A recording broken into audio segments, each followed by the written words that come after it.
பழைய நினைவுகளும் பழைய பொருள்களும் ஒன்றோடொன்று இணைந்து நம் வாழ்வில் ஒரு முக்கிய பங்காற்றுகின்றன.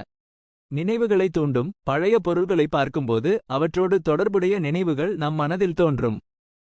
ஒரு குழந்தை பருவ பொம்மை, பள்ளி நாட்களில் பயன்படுத்திய புத்தகம், திருமணத்தின் போது அணிந்த நகை போன்றவை அந்தந்த காலகட்டங்களை நினைவூட்டும்.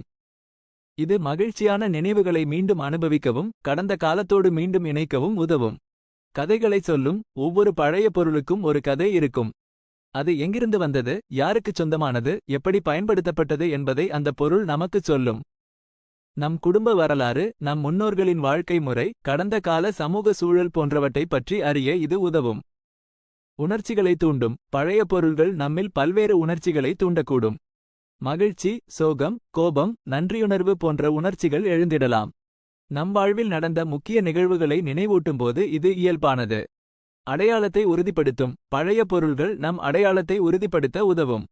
நம் குடும்பம், நம் சமூகம், நம் கலாச்சாரம் போன்றவற்றோடு நம்மை இணைக்கும் உணர்வை அவை தருகின்றன. பழைய நினைவுகள் மற்றும் பழைய பொருள்களை பாதுகாப்பது முக்கியம்.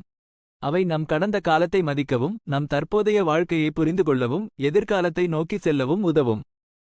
பழைய நினைவுகள் மற்றும் பழைய பொருள்களை பாதுகாக்க சில வழிகள். அவற்றை கவனமாக சேமித்து வைக்கவும், பழைய பொருள்களை தூசி, ஈரப்பதம், வெப்பம், ஒளி போன்றவற்றிலிருந்து பாதுகாக்கவும். அவற்றை பற்றிய தகவல்களை சேகரிக்கவும், யாருக்குச் சொந்தமானது, எப்படி பயன்படுத்தப்பட்டது போன்ற தகவல்களை எழுதி வைக்கவும்.